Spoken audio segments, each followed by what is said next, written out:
Hey everybody, welcome back. It is Elbion once again, and today we're going to be doing a little breakdown video on from the GC Busan vs RunAway Apex Grand Finals. I know I already did like 5 hours of reviews on this series, but I think this series is really good, and there's a lot of stuff to look at from it. So this video is going to be 2 different plays to highlight how Hooreg gets used by GC Busan, essentially to kind of corral the members of RunAway for the rest of the team to really clean up. It makes Hooreg not really a star necessarily, and it allows, he kind of acts as a support almost, kind of controlling the map for them. So we're going to go ahead and play through this, and I kind of wanted to do this video because I think Hooreg goes a little bit under the radar. People notice him from this series, but from series in the past, people didn't necessarily notice this, and specifically how he gets used I think is really clever.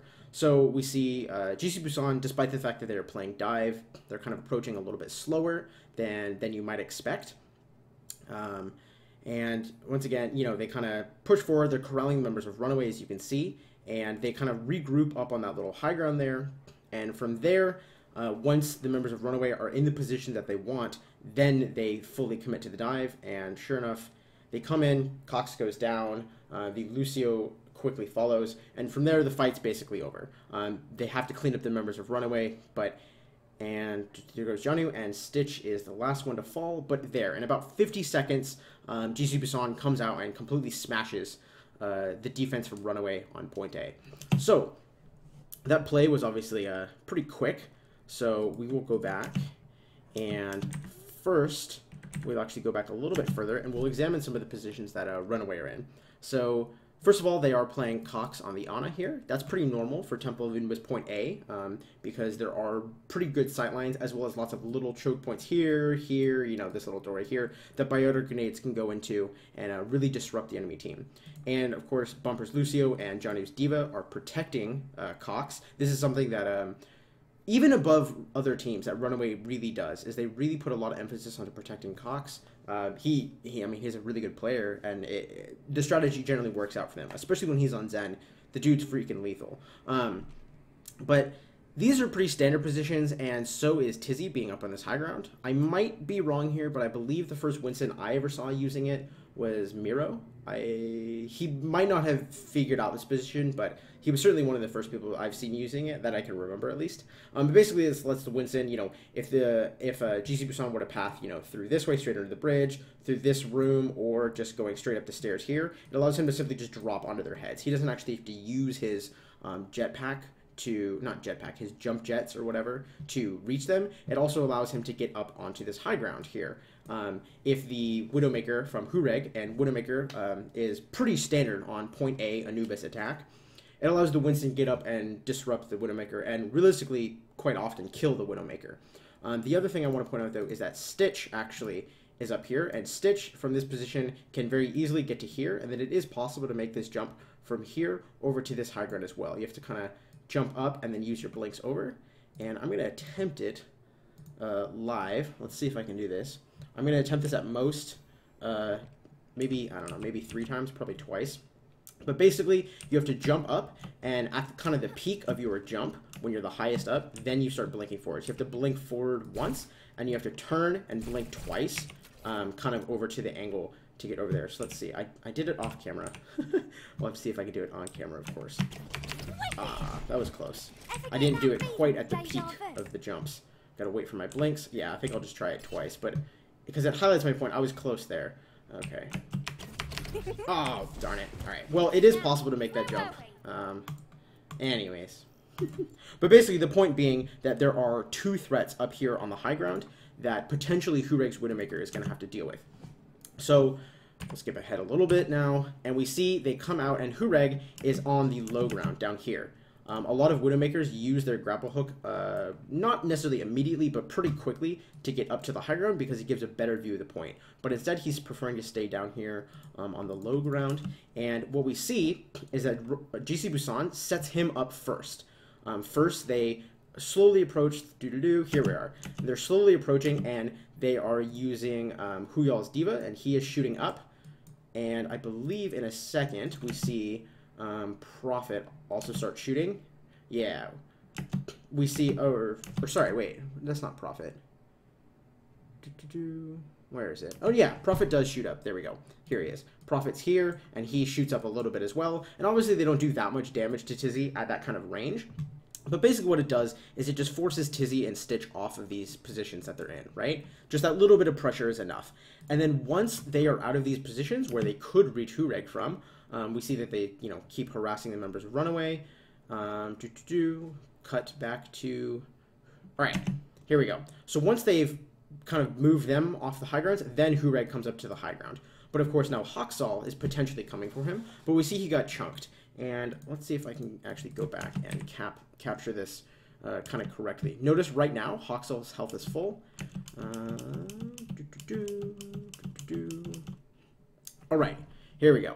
So Hawksall now comes up and he's discorded, but you see they were already shooting at him, and we know it's not Prophet, we know it's not Huyal, they're looking that way. It's actually, oh, whoops, yeah, it's actually Hagopune who is shooting at him, because Hagopune is off to this side, and he is discording Hawksall and shooting him. And basically the damage done to Hawksall is enough from the couple body shots combined with the discord orbs, and sure enough, there is Hagopune hitting him. To force Hawksall away. So now, oh, whoops, that is not the cursor. So once Hawksall has to use his dash away, we know that Winston is not there, we know that Tracer is not there, and Genji's dash is not up to reach Hooreg. So Hooreg is completely safe up here. And what he is doing is, you can see, the only person able to really peek him, of course, is Janu's Diva, because of course he can throw up Defense Matrix, and we see everybody else, we see Tizzy, we see Cox, we see Bumper, all hiding. Hawksall, I believe, is somewhere in this mess. Stitch is actually up in this building right now. We saw his silhouette earlier. So everyone's hiding from the Widowmaker. And what happens is the angle that the members of the rest of GC Busan is at, specifically these three, Bumper, Hagopune, or not Bumper, Closer, Hagopune, and Prophet are at, is forcing the supports here into a very specific corner.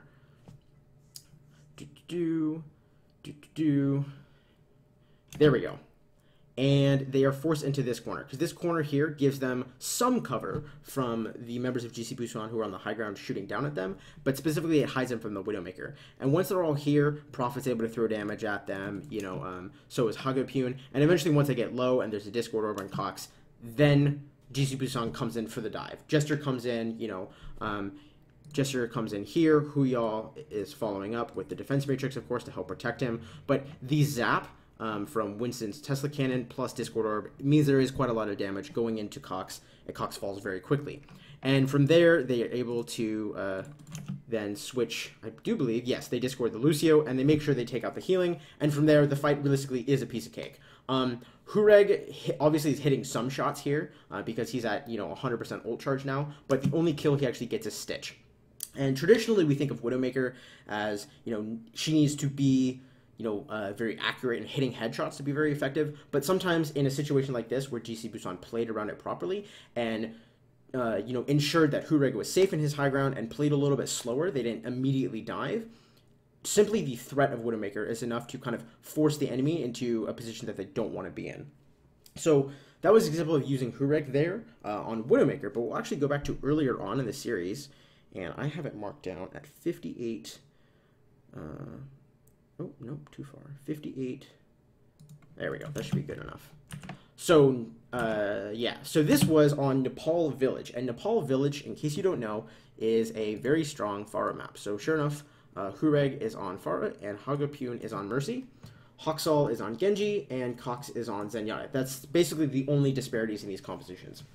So when you play Mercy over Zenyatta in particular, you have to realize that Mercy doesn't really do anything, especially since this is old Mercy before the kind of Resurrect rework, where her ultimate is actually Resurrect.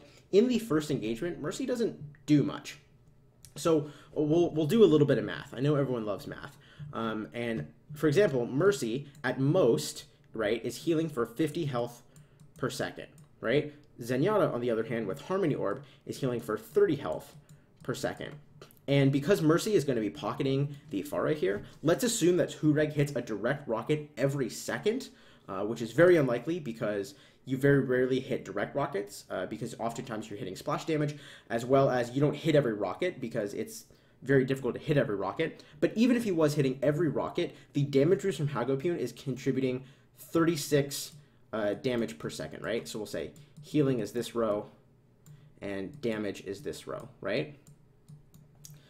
So, and this is, once again, if you're hitting every single rocket and it's a direct hit, not a splash hit. So Cox, on the other hand, of course, his DPS himself, oh, you know what? Shoot, I actually do not recall Zenyatta's damage boost. Zenyatta's DPS himself.